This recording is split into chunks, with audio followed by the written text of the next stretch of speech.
IT 분야를 모르면 도태될 수 있습니다. 이번 리뷰 책은 IT 좀 아는 사람입니다. 오랜만에 다른 분야를 건드렸습니다. 책으로 들어가 보시죠. 에필로그 파트에 이런 말이 나옵니다. IT뿐 아니라 어떤 분야든 간에 배움에는 끝이 없다. 하지만 이제 여러분은 본서의 핵심 내용만큼은 습득했다. 어떤가요? 이 영상으로 IT 지식을 충분히 쌓을 수 있을 겁니다. 인터넷 통신부터 살펴보겠습니다. HTTP와 HTTPS의 차이를 아시나요? 둘의 결정적인 차이는 암호화 유무입니다. 참고로 HTTPS 예스는 secure이 뜻합니다. 우리가 서버와 주고받는 내용을 누군가가 탈취할 수 있는데요. HTTPS로 접속했다면 주고받는 내용이 암호화되어서 탈취자는 어떤 내용이 오갔는지 알 수 없습니다. 웹사이트가 아무나 신용카드 정보를 입력받을 때는 반드시 주소에 HTTPS가 들어가야 한다. 내친 김에 TCP와 IP까지 알아볼까요? 인터넷상에서 정보를 주고받을 때 TCP, IP가 정보를 이동시켜줍니다. 우선 TCP는 정보를 작은 패킷으로 잘게 쪼개는 역할을 합니다. 이후 IP가 역할을 하는데요. 쪼개진 패킷을 여러 경유지를 거쳐 목적지까지 이동시켜줍니다. 다수 패킷이 목적지에 도착하면 TCP가 다시 패킷을 원상태로 조립하죠. 유튜브를 볼 때도 배송물이 소분되고 다양한 경유지를 거쳐 전달된 후 원상태로 재결합된다. 우리가 인터넷에서 받는 모든 정보는 위와 같은 과정을 거친다. 액션 영화에서 이런 장면을 보셨을 겁니다. 한 건물에 넓적한 컴퓨터 본체가 수십 수백 대 모여 있는데요. 주인공이 이곳을 폭발시키는 장면이 나오죠. 이 본체는 하나하나가 서버입니다. 그리고 이런 서버가 모인 건물을 데이터 센터라 부릅니다. 서버란 데이터를 저장하고 앱과 웹사이트를 구동하는 데 특화된 고성능 컴퓨터다. 연산 능력만 활용하기 때문에 보통은 키보드, 마우스, 스크린이 달려있지 않고 아이튠즈나 크롬 같은 앱도 깔려있지 않다. 일반적으로 서버는 데이터 센터라고 하는 거대한 건물에 여러 대가 가지런히 배치되어 있다. 데이터 센터는 아무 건물에나 만들 수 없다. 서버의 발열이 심하기 때문에 강력한 냉방 시스템이 필요하고 정전에 대비해 보조 발전기가 있어야 하기 때문이다. 2022년 10월 15일 카카오톡이 수십 시간 멈춘 일을 기억하시나요?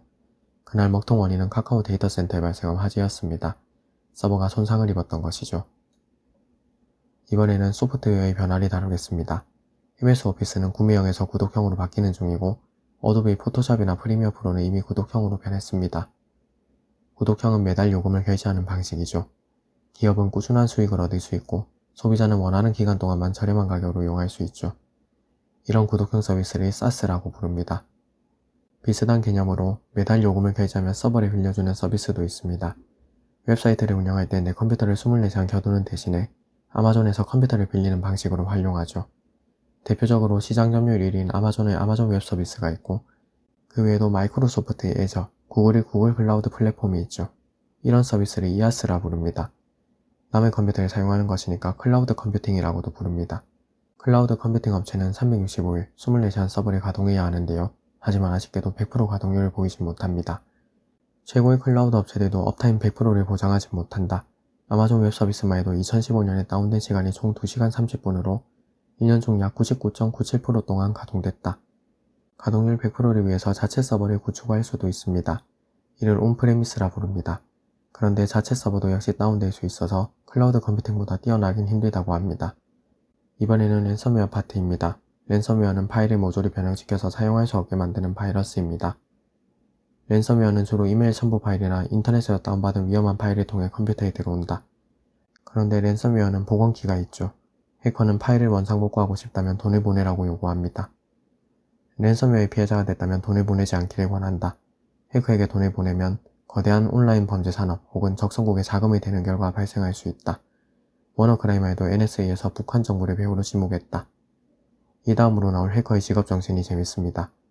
해커들은 실제로 키를 보내준다. 왜 그럴까? 사람들이 계속 돈을 보내줘야만 자기들도 수익이 생기기 때문이다. 어차피 해커가 파일을 안 풀어줄 것이라고 생각하면 누가 돈을 보내겠는가? 이번에는 섬뜩한 내용입니다. 카페에서 접속한 와이파이가 우리가 생각한 와이파이가 아닐 수 있거든요. 해커의 속임수일 수 있습니다. 예시를 보시죠. 미국에서 스타벅스에 들어가서 메일을 보내려고 와이파이를 켜면 프리 와이파이 바이 스타벅스, 구글 스타벅스, 프리 퍼블릭 와이파이라는 공개 네트워크가 잡힌다. 이 중에서 어디에 접속해야 할까? 셋 중에서 구글 스타벅스만 스타벅스에서 제공하는 와이파이 네트워크다. 해커가 만든 네트워크에 접속하면 해커의 공룡이가 사용자 웹사이트 사이에 앉아서 오가는 정보를 모두 읽을 수 있다. 가짜 와이파이는 반드시 알아야 할 부분입니다. 저는 카페에서 아무 와이파이나 접속하고 나는데 주의해야겠습니다. 이번에는 NFC입니다. 자주 듣긴 했는데 막상 뭔지는 잘 몰랐습니다. 이번 기회에 정리해보겠습니다. NFC는 니어필드 커뮤니케이션의 약자로 NFC 기술으로 부르죠. NFC 칩이 장착된 기기끼리 접촉하면 소량의 정보가 교환된다. 전파를 타고 정보가 전달되는 것이다. NFC는 전력 소모가 거의 없고 패시브 NFC 기기는 전원마저 필요 없다.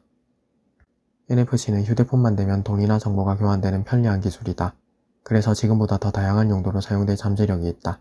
샌프란시스코에서는 NFC 스티커에 휴대폰이 되면 주차 요금이 결제된다.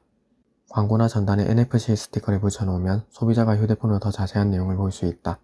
요약하면 NFC 칩끼리 맞대서 정보를 교환하는 기술을 NFC 기술이라고 일컫습니다. 오늘날 아시아에서는 QR코드가 대세라고 합니다. 모든 것을 QR코드로 결제한다고 하는데요. 중국, 싱가폴, 동남아 등에서 인기를 끌고 있습니다. 이제 중국에서는 거래 공연자에게 현금을 주는 사람을 거의 찾아볼 수 없다.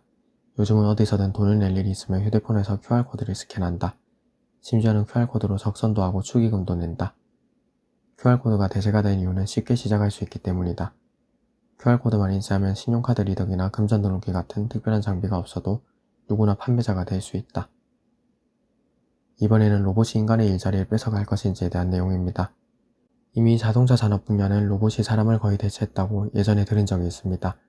이번 책에서는 자동화가 인간의 일자리를 없앤다는 증거도 많지만 일자리를 빼앗지 않는다는 데이터도 상당하다고 합니다. 또한 단순 노동자가 일자리를 뺏길 위험이 크다는 의견이 중론이지만 오히려 화이트칼라 노동자가 위험하다는 의견도 꽤 있다고 합니다.